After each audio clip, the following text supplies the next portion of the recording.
5 تا از بهترین روش‌های درمان خانگی کبد چرب. هلو گایز، چطوری بچه‌ها؟ توی این قسمت میپردازیم به 5 تا از روش‌های درمان خانگی کبد چرب. کبد چرب یکی از مشکلات رایج جامعه ما هستش که با تغییرات سبک زندگی و رژیم غذایی نامناسب به وجود میاد. با استفاده از روش‌هایی که داخل ویدیو بهتون میگیم میتونید که با استفاده از اونو کبد چرب خودتون رو داخل خونه درمان بکنید. اولین مورد مصرف میوه و سبزیجاته که یکی از راه‌های مؤثر در درمان کبد چرب افزایش مصرف میوه‌ها و سبزیجاته که این مواد غذایی به علت آنتی اکسیدان‌هایی که دارن باعث میشه که کبد چرب شما از بین بره. مورد بعدی کاهش مصرف چربی‌های اشباع شده هستش. چربی‌های اشباع شده موجود در غذاهای مختلف مثل گوشت قرمز، بیسکویت، تنقلات میتونه که باعث کبد چرب بشه و اون رو تشدید بکنه. پس بهتون توصیه میشه که اگر که از این مواد استفاده میکنید کلاً بذارید کنار و سعی بکنید که یک رژیم غذایی مناسب داشته باشید. میرسیم به قسمت سوم، یعنی مهمترین قسمت درمان کبد چرب در خانه.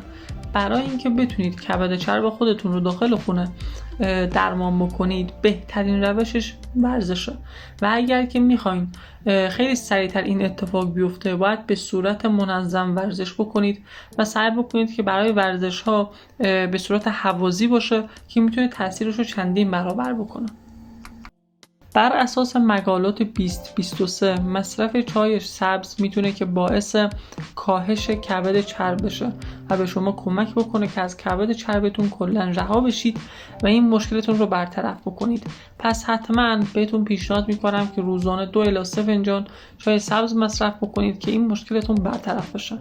مورد آخر، مورد پنجم، کنترل استرس و خواب مناسبه. استرس مزمن و کمبود خواب میتونه که به افزایش خطر بروز کبد چرب منجر بشه. بنابراین برنامه‌ریزی برای کاهش استرس و ایجاد یک روال خواب منظم بسیار مهمه و میتونید که از روش‌هایی مثل مدیتیشن، تمرین یوگا، تکنیک‌های تنفس عمیق و ایجاد یک محیط خواب مناسب استفاده بکنید تا بتونیم که اگر که امکان ابتلا به شرایط بیماری کبد چرب رو داریم ازش جلوگیری بکنیم و به این بیماری مبتلا نشیم. خب بچه‌ها، مرسی که تا آخر ویدیو با من همراه بودین. اگر که کانال من رو ساب نکردین حتما ساب بکنید. هر نظر و ایده‌ای هم که داشتین داخل کامنت ها برام کامنت بکنید. حتما کامنت هاتون رو میخونم و سعی بکنیم که همه اطلاعات سلامتیمون رو با کمک هم بیشتر بکنیم تا بتونیم یک جامعه سالم داشته باشیم.